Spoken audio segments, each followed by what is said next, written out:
we could say with a great deal of confidence that there's a lost civilization that lies beneath these waters, all around the edge of the Black Sea, a civilization that was lost by the flood.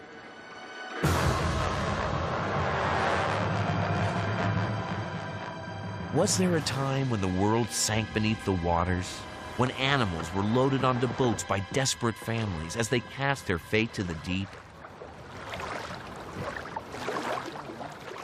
Today, Black Sea livestock are taken in boats to graze on island grasses.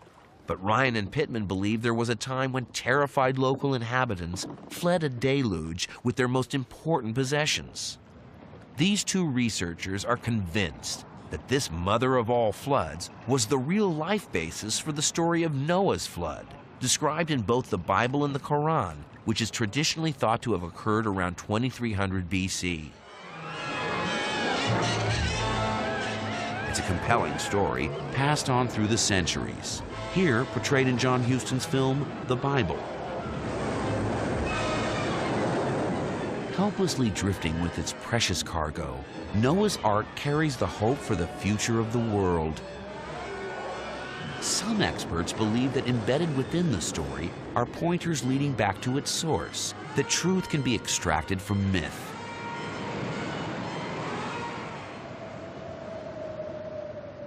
They think they've traced the very first attempts to write the story down.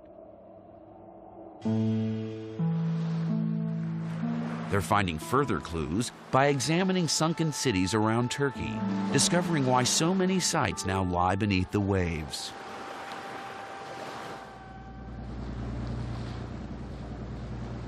Certainly Noah is remembered in Turkey. Centuries of pilgrims have believed the great doors of St. Sophia's Cathedral in Istanbul were made from the wood of Noah's Ark. Today, Ryan and Pittman travel the length and breadth of this varied country, seeking evidence of the real story of Noah.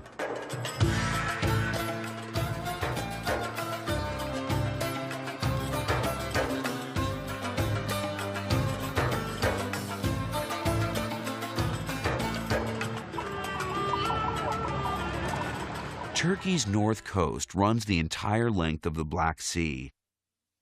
Along these shores, the story of Noah is alive in local culture. My mum cooks a story until noon. Children, for example, talk about the festival of Ashura, when Noah's pudding is made. In the afternoon, two others come with bowls to give it to the neighbors. Noah's pudding is shared with neighbors every year. It represents the first offering Noah made to God as the flood receded. Legend has it that all Noah could scavenge were scraps from between the ark's floorboards around the empty food storage bins. Even today, Noah's pudding is made up of lots of delicious tiny scraps. It's especially meaningful here in the Anatolian High Plateau, as its locals believe this area was the first to emerge from the flood.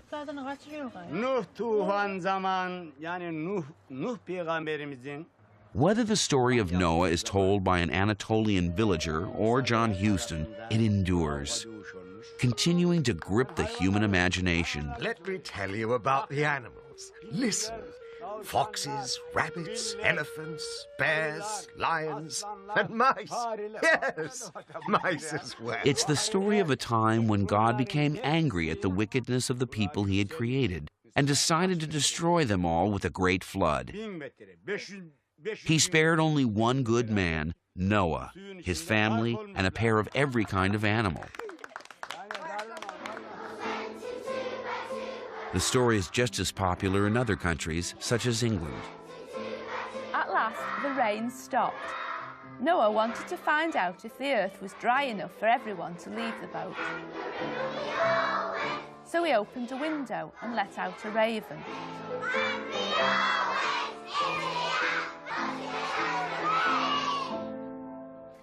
Ryan and Pittman say that their first insight into Noah's flood comes from the religious turmoil in the England of the 1830s. The Lord saw that the wickedness of man was great in the earth, and that every imagination of the thoughts of his heart was only evil continually. Biblical teaching back then was very different. In the 1830s, the events of the Bible were unquestioned and taken literally. Everything that is on the earth shall die. From the Bible, theologians had calculated that the six-day creation of the earth had taken place in 4004 BC. Nothing was known of evolution or of geological processes such as ice ages. Practitioners of the new sciences of biology and geology, known as naturalists, saw evidence of the biblical flood all around them. They discovered fossil fish and seashells in the layers of rock high up mountains, proving, they maintained, that these high places had once been underwater. In the 1830s, naturalists saw these extraordinary misplaced boulders as yet more proof of a past universal flood. Known as erratics, these lumps of rock were formed in Scotland, but are now strewn around northwest England. 100 tons of dark granite balances precariously on local limestone. In view of what they knew at that time, it's not surprising that many people concluded that these erratics had been put in place by a great rush of water from a great and grand flood.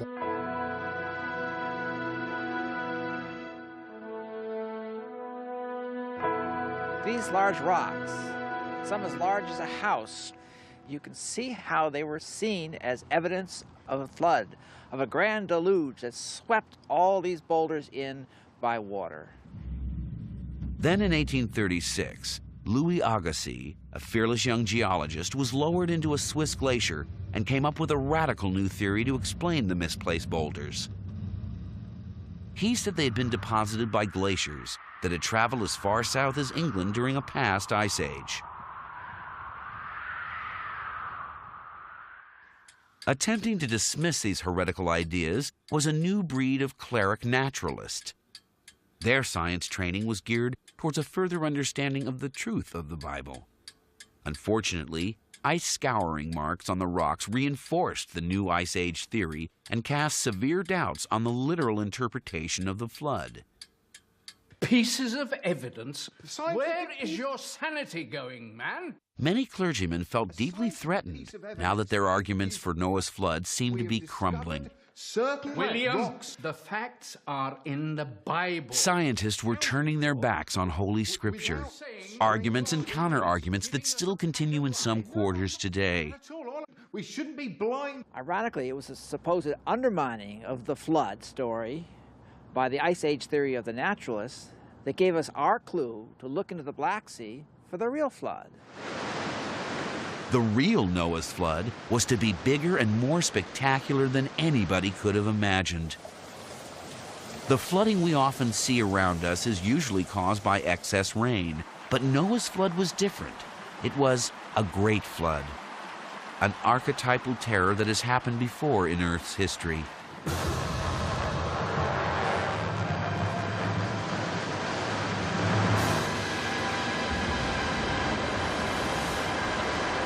A great flood is caused in different ways. Tidal waves can be the result of seabed earthquakes or a meteoric impact from outer space into one of Earth's oceans. They can be caused by the gravitational disruption of a comet passing close to the Earth and the deluge from its icy tail.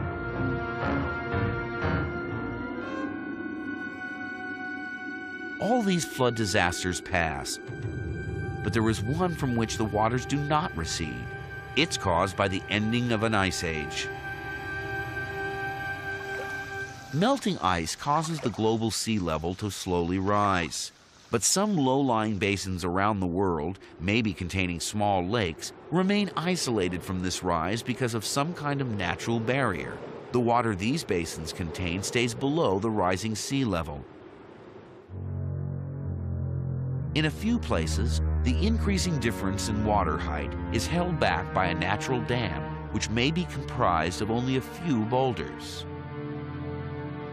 The eventual outcome leaves little to the imagination.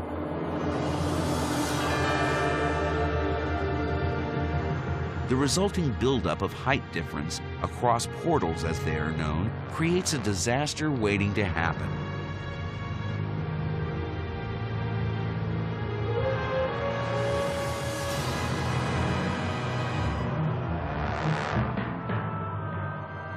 But could a catastrophically collapsing portal be the basis of the story of Noah?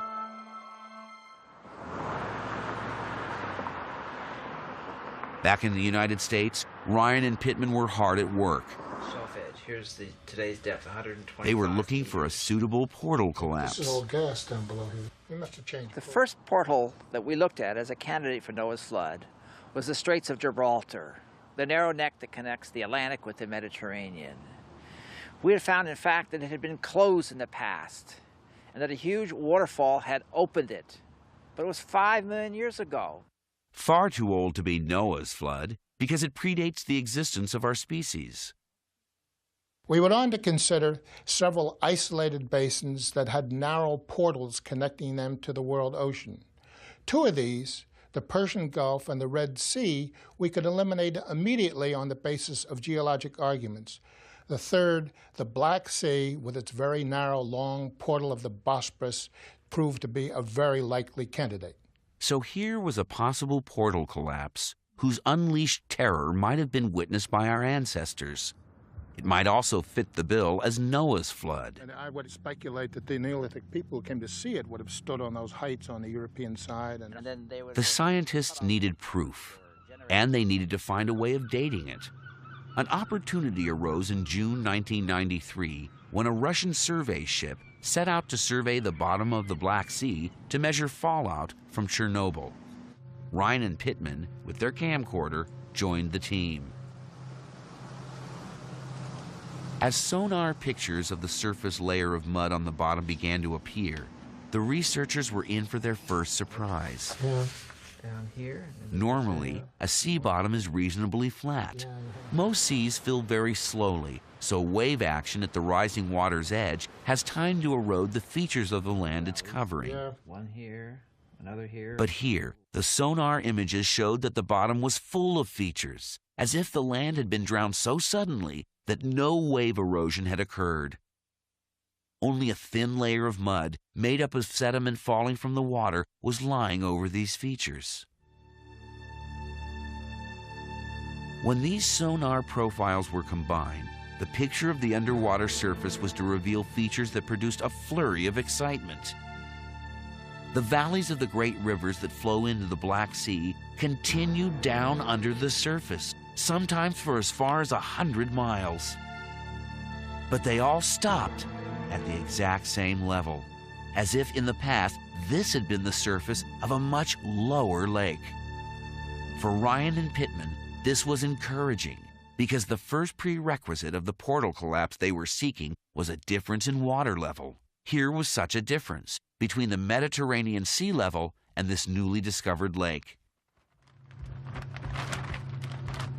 They obtained a core sample from the bottom of this lower lake, which contained more than just mud.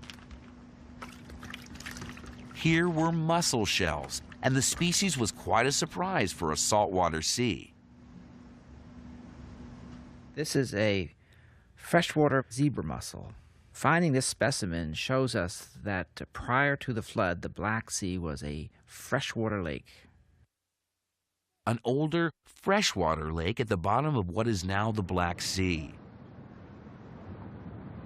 Was the huge tract of land stretching downward from today's surface to the freshwater lake the site of Ryan and Pittman's proposed lost world?